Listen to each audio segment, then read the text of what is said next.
구원받게 되는 신실한 하나님의 종들은 마치 밤에 반짝이는 별들처럼 밤에 빛나게 될 거라 그래서 그때 정말 하나님을 위해서 온전히 서게 되는 사람들, 환난 때에, 시험의 때에, 어려운 그러한 모든 고난들을 겪으면서 진정한 품성의 아름다움이 드러나고 그때 여러분 신실한 사람들이 드러나게 된다. 하나님이 그들을 표면에 부각시키겠다라고 말씀을 하시는 거예요.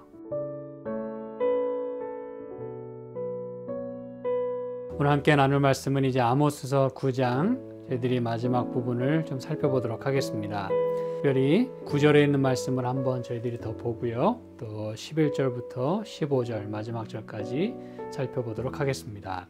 이 아모스서 9장은 제가 여러 번 말씀드리지만 이제 마지막 환상과 더불어 마지막 메시지입니다. 하나님께서 이제 말씀하신 모든 것들을 친히 이루시고 또 공의를 베푸시고 또 심판도 베푸시며 특별히 마지막 부분에는 이제 회복의 또 약속을 주고 계십니다.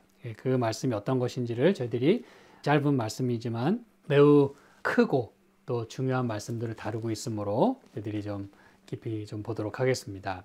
지난 시간에 저희들이 이 9절에 있는 말씀을 특별히 좀 살펴보았는데요. 이스라엘 족속을 만국 중에서 체질하기를 곡식을 체질함 같이 하려니와 그 한 알갱이도 땅에 떨어지지 아니하겠다. 그래서 체질하는 목적은 먼저는 쭉정이를 걸러내기 위한 것이고 동시에 알곡을 잘 보존하기 위해서 그렇게 하는 것이죠. 그렇죠? 그래서 하나님께서 이렇게 행하시는 모든 것들은 한 알갱이도 땅에 떨어지지 않겠다라고 말씀합니다. 왜냐하면 이때는 이미 구원이 결정이 됐기 때문에 외부에 어떤 압력이 온다 할지라도 하나님께서는 구원받을 백성을 친히 붙들고 계시고 또 해를 당하지 않도록 상하지 않도록 또 지키실 것입니다. 제가 이 말씀을 통해서 한 가지 더 좀 살펴보길 원하는 것은 이제 알갱이라 그랬잖아요. 이 알갱이라고 하는 이 말씀의 그 어근을 보면 여러분이 이제 이 성경절을 보시면은 느낌이 이제 좀 오실 거예요. 우리 사무엘상 25장에 보시면 어근은 이제 싸다라는 그런 의미가 있어요. 감싸고 사무엘상 25장에 보니까요. 29절에 있는 말씀 봅니다. 사무엘상 25장 29절. 사람이 일어나서 내 주를 쫓아 내 주의 생명을 찾을지라도 내 주의 생명은 내 주의 하나님 여호와와 함께 생명싸개 속에 쌓였을 것이요 내 주의 원수들의 생명은 물매로 던지듯 여호와께서 그것을 던지시리이다. 이것은 여러분이 이제 앞뒤를 다 읽어보시면 아시겠습니다만 이 아비가일이 이제 등장합니다. 그렇죠? 다윗에게 이제 아비가일이 얘기를 하는 것이에요. 그래서 그 전에도 보시면은 이 여종이 참 지혜롭게 그렇게 이제 다윗에게 말을 건네고 분쟁이나 또 전쟁 이런 그 죽음이 이르지 않도록 그렇게 하는 모습을 저희가 보게 되는데 이 아비가일이 이제 굉장히 지혜롭게 그 남편 나발이 참 어리석다고 하는 것을 이야기하면서 28절에 보니까 주의 여종의 허물을 사하여 주옵소서 여호와께서 반드시 내 주를 위하여 든든한 집을 세우시리니 이는 내 주께서 여호와의 싸움을 싸우시며 내 주의 일생에 내 주에게서 악한 일을 찾을 수 없음이니이다. 그러면서 이제 다윗에게 이야기를 하는 것이에요. 악한 자가 아무리 왕을 해하려 할지라도 왕은 다치지 않을 것입니다. 왜냐하면 내 주의 하나님 여호와와 함께 당신의 생명이 생명싸개 속에 쌓였기 때문이다 라고 그렇게 이야기를 합니다.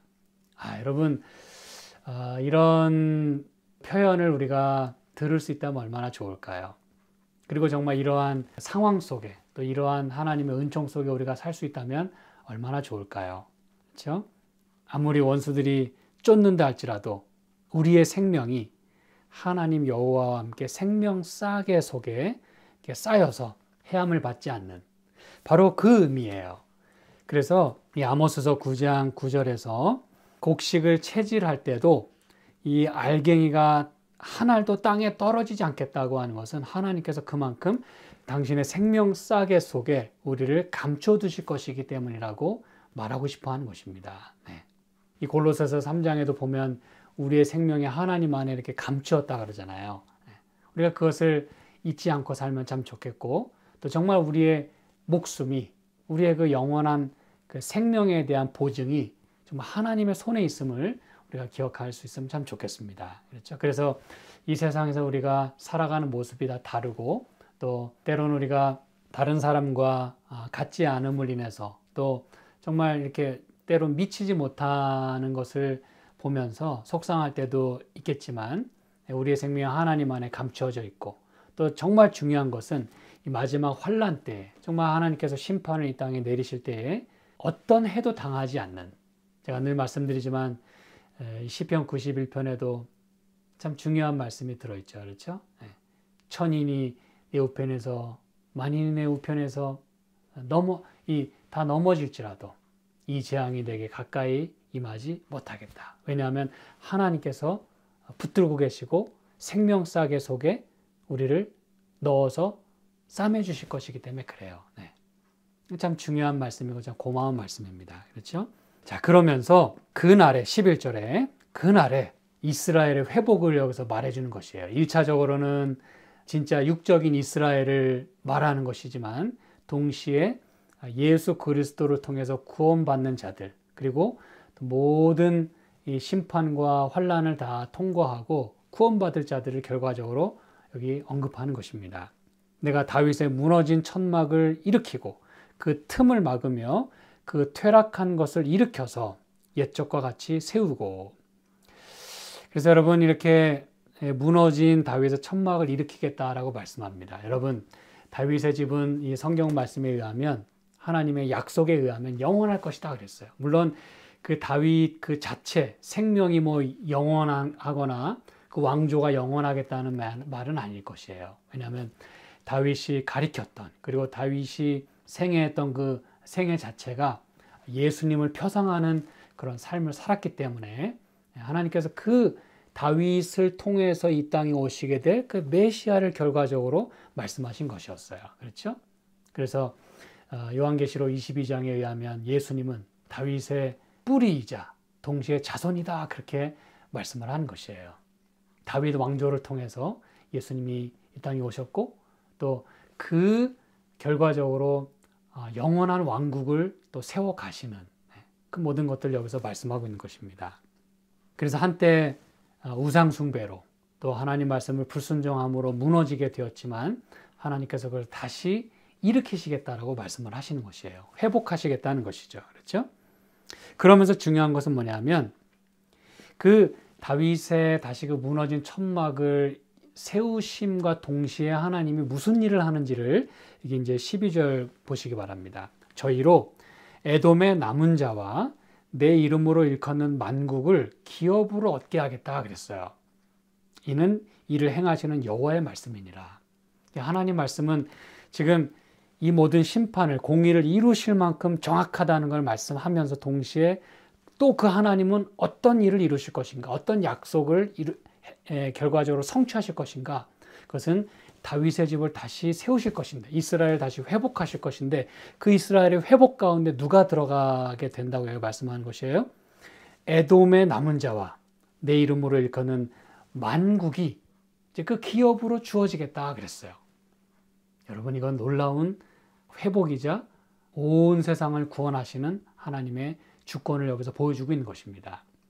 특별히 여러분 여기 에돔의 남은 자라 그랬잖아요. 이 에돔은 우리가 1장에서 살펴봤지만 그 모든 이방 민족의 서너 가지 죄를 다 지적하시면서 특별히 1장 11절에 보면 에돔의 서너 가지 죄로 인하여 내가 그 벌을 돌이키지 아니하겠는데 이는 저가 칼로 그 형제를 쫓아가며 긍휼을 버리며 노가 항상 맹렬하며 분을 끝없이 품었다 그랬어요.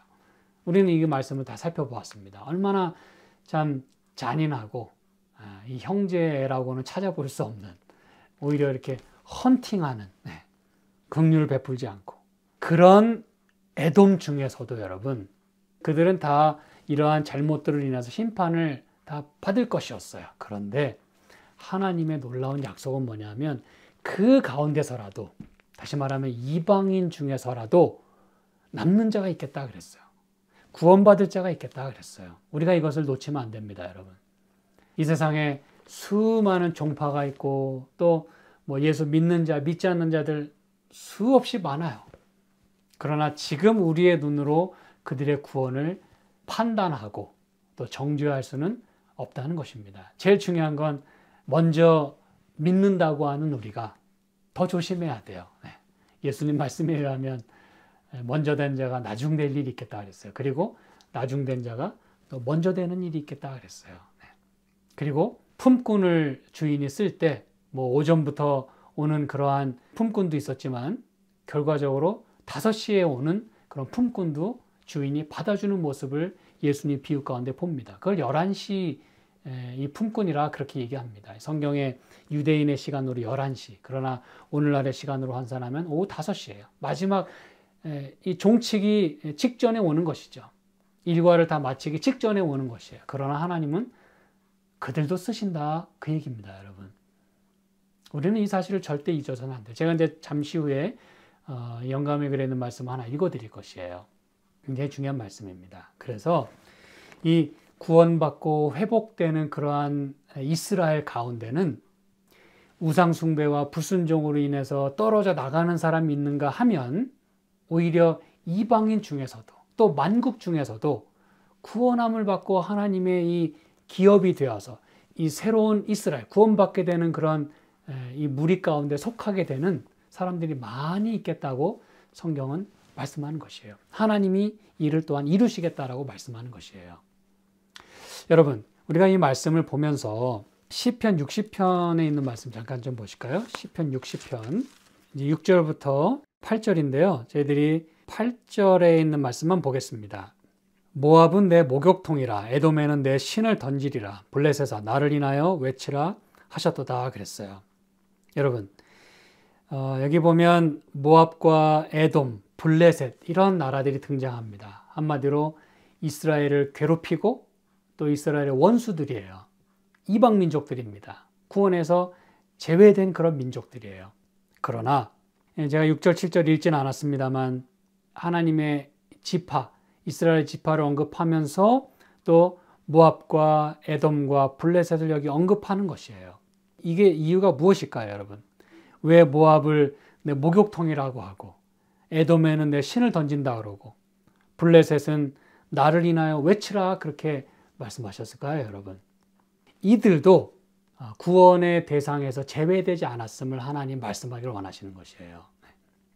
또 여러분이 개인적으로 민수기 24장에 있는 말씀 좀 읽어보시면 좋겠습니다. 민수기 24장 17절로 18절에 보시면 여기 이제 또 에돔이 등장하면서 하나님이 그들을 버리지 않으셨음을 또 말씀을 하십니다.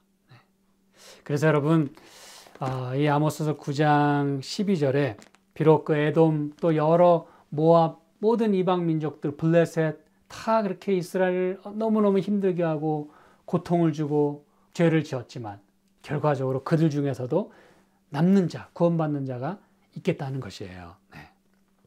우리는 이 말씀을 여러분 사도행전 15장에서 찾아볼 수 있겠는데 굉장히 중요한 말씀이기 때문에 제가 이 말씀을 여러분에게 또 소개해 드립니다. 사도행전 15장. 왜냐하면 15장 16절로 18절 말씀 속에 오늘 이 아모스서 9장 이 11절 12절에 있는 말씀을 인용하기 때문에 그렇습니다, 여러분. 그러니 굉장히 중요하겠죠. 그렇죠? 근데 사도행전 15장은 어떤 장이냐? 앞에 보면 예루살렘의 회의가 열립니다. 왜 회의가 열리게 되었죠? 특별히 왜 이때 예루살렘의 회의가 열렸을까요? 이방인들을 전도하는 데 있어서 그들을 어떻게 할 거냐 이거예요. 어떤 사람들은 그들도 우리처럼 할례를 받게 해야 됩니다. 막 그렇게 얘기를 하는 거예요. 왜? 할례를 행하는 것은 유대인들이 생각하기에는 구원의 표라고 생각했기 때문에 그런 것이에요. 그런데 이 사도들과 이렇게 회의를 하면서 무슨 얘기들이 나오고 있냐면 왜 그 새롭게 회심하고 구원받는 자들에게 그렇게 힘든 거 시키냐 이거예요. 우리도 힘든데 구원을 받는 데 있어서 이렇게 표준을 높이 세우고 또 장애물을 많이 놔가지고 어떻게든 그냥 걸려 넘어지게 말이죠. 구원받는 게 너무너무 힘들게 이렇게 제도적인 걸 많이 놓고 너무 힘들게 하지 마라. 그렇게 얘기를 하는 것이에요. 10절에 보면 지금 너희가 어찌하여 하나님을 시험하여 우리 조상과 우리도 능히 매지 못하던 멍에를 제자들의 목에 두려느냐 그랬어요. 우리도 지금 이거 따라하는 거 너무너무 힘들어요. 외적인 거. 형식적인 거. 그게 멍해라 그랬어요. 근데 지금 막 회심해서 들어오는 이방인들 그렇게 멍에 메우지 마라. 하나님 믿고 구원받는 게 그런 행위를 따라서 해야만 구원받는 게 아니다라고 지금 서로 막 얘기를 하는 것이에요. 그러면서 11절에 우리가 저희와 동일하게 주 예수의 은혜로 구원받는 줄을 믿노라 라고 이제 얘기를 합니다. 여러분 이게 무슨 얘기인지 아시겠죠? 이것 때문에 회의가 열린 것이에요. 그때에 온 무리가 12절에 보니까 바나바와 바울이 하나님이 자기들로 말미암아 이방인 중에서 행하신 표적과 기사 구하는 것을 듣더니 말을 마치니까 13절에 야고보가 대답하여 가로되 형제들아 내 말을 들으라 그러면서 이제 야고보가 이야기를 합니다. 하나님이 처음으로 이방인 중에서 자기 이름을 위할 백성을 취하시려고 저희를 권고하신 것을 시므온이 고하였으니 선지자들의 말씀이 이와 합하도다 기록된 바 16절 이후에 내가 돌아와서 다윗의 무너진 장막을 다시 지으며 또 그 퇴락한 것을 다시 지어 일으키리니 이는 그 남은 사람들과 내 이름으로 일컬음을 받는 모든 이방인들로 주를 찾게 하려 함이라 하셨으니 즉 예로부터 이것을 알게 하시는 주의 말씀이라 함과 같으니라 그랬어요.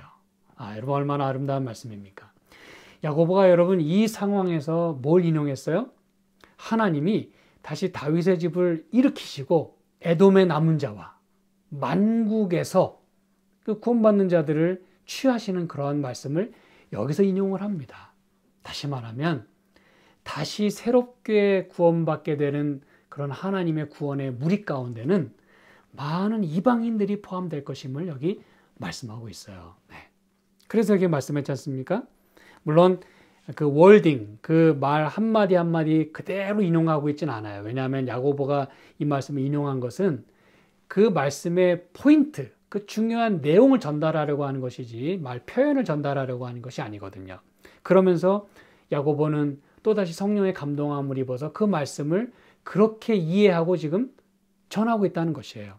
내가 돌아와서 이 얘기는 뭐예요? 하나님이 뭐 하신 적도 있다는 거예요?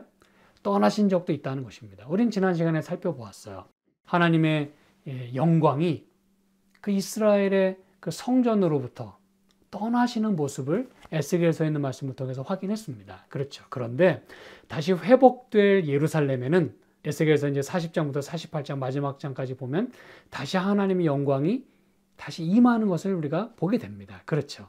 굉장히 중요한 이미지입니다.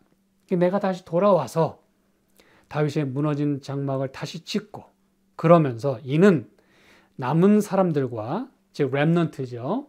내 이름으로 일컬음을 받는 모든 이방인. 여러분 이방인들 중에서도 하나님의 이름으로 일컬을 사람들이 있겠다는 그 얘기입니다. 여러분. 그렇죠?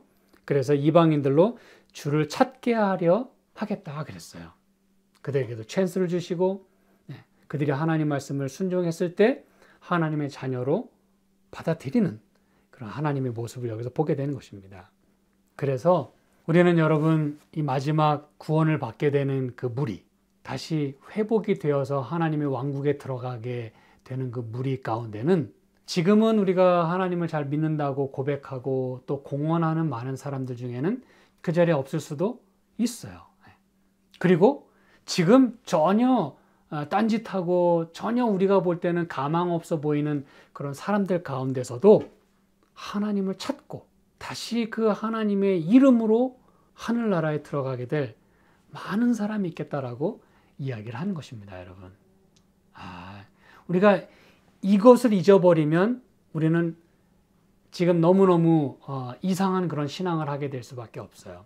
나 잘났다. 그리고 믿지 않는 사람들은 당신은 정죄받고 심판받고 뭐 될 대로 되라 이렇게 우리가 할 수도 있어요. 그러나 우리가 이 말씀을 염두에 두고 이 말씀을 늘 마음에 새기는 동안은 우리가 모든 사람을 바라볼 때 구원받을 사람으로 함께 하늘 갈 사람들로 바라볼 수 있게 된다는 사실입니다, 여러분.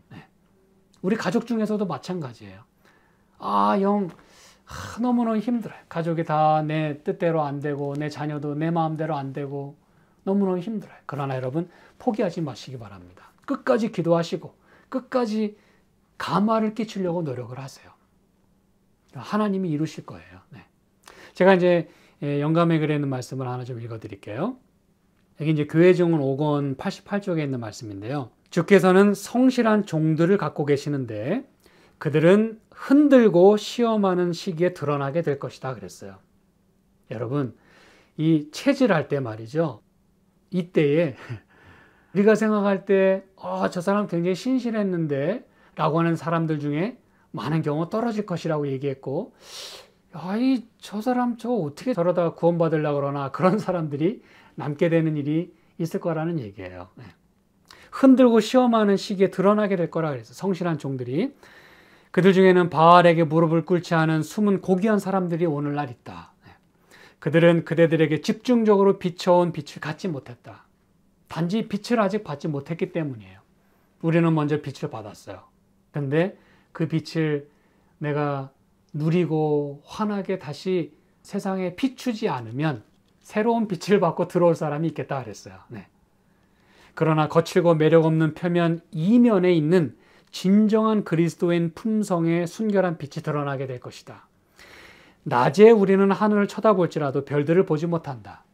별들은 물론 하늘에 고정되어 있다. 그러나 눈으로 그것들을 분별해낼 수는 없다.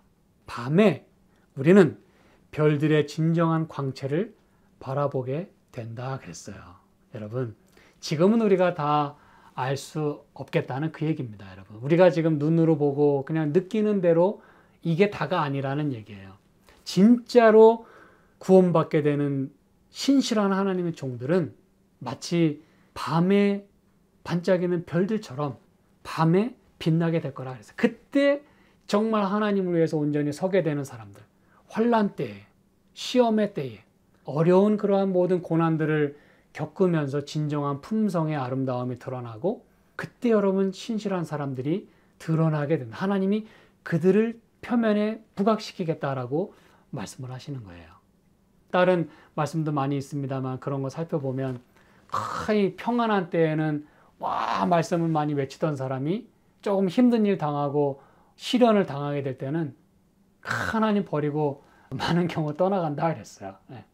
근데 여러분, 이렇게 하나님이 이방인 중에서, 만국 중에서 하나님 붙들고 빛을 받고, 이것이 진정 내가 이제까지 몰랐던 하나님의 사랑이구나. 그리고서 뒤늦게서라도 목숨 걸고 하나님의 이름을 걸고 나올 사람들이 있겠다고 말씀합니다. 그때 여러분, 저와 여러분이 그 자리에 있어야 되지 않겠습니까? 그렇죠? 그래서 여기 이제 아모스 9장, 참 아름다운 말씀이에요. 그렇죠?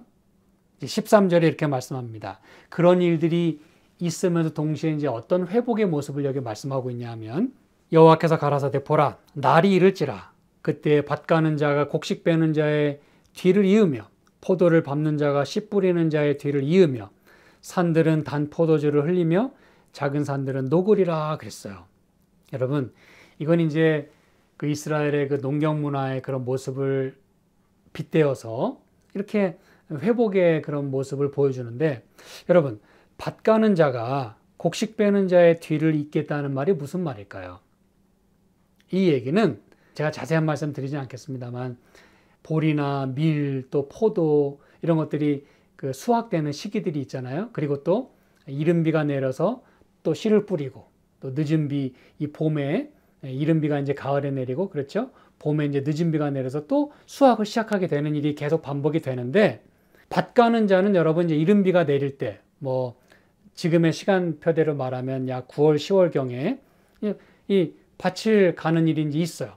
곡식 빼는 것은 말씀드렸지만 7월이나 8월경에 이제 마지막 수확을 거둡니다. 근데 곡식 빼는 자가 채 곡식을 다 베기도 전에 밭 가는 자가 그 뒤를 잇겠다 그랬어요. 이 얘기는 무슨 말일까요? 원래는 풍성하게 다 수확을 마친 다음에서야 다시 이제 이른 비가 내리고 밭을 가는 것이 정상인데, 밭 가는 시기가 됐는데도 불구하고 아직 뭐가 다 맞춰지지 않은 거예요.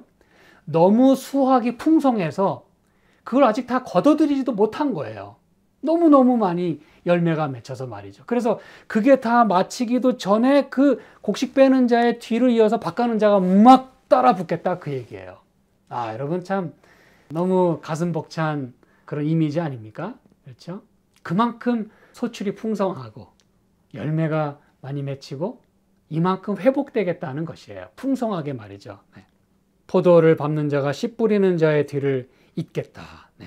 계속해서 그게 연달아 일어나는 것이에요. 이런 일들이. 네. 다 거두기도 전에 막 씨를 뿌리게 되고 씨 뿌리고 이제 막 하려는데 또 막 열매가 맺히고 말이죠.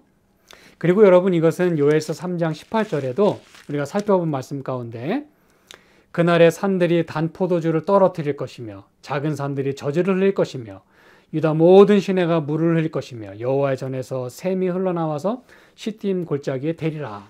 이런 아름다운 모습이 아모스 선지자를 통해서도 다시 반복이 되는 것이에요. 요엘서 3장은 이제 마지막 회복의 장이잖아요. 그렇죠? 예수님의 이 땅에서의 사역과 성령 하나님의 오순절, 이른비, 늦은비의 모든 그 역사 속에서 이루어지게 되는 그 풍성한 그 결과가 다시 아모스에서도 반복이 되고 있다는 사실입니다, 여러분. 그러면서 14절에 내가 내 백성 이스라엘을 사로잡힌 것을 돌이키리니 저희가 황무한 성읍을 건축하고 거하며 포도원들을 심고 그 포도주를 마시며 과원들을 만들고 과실을 먹으리라. 이것만큼 여러분 분명한 회복의 메시지가 어디 있습니까?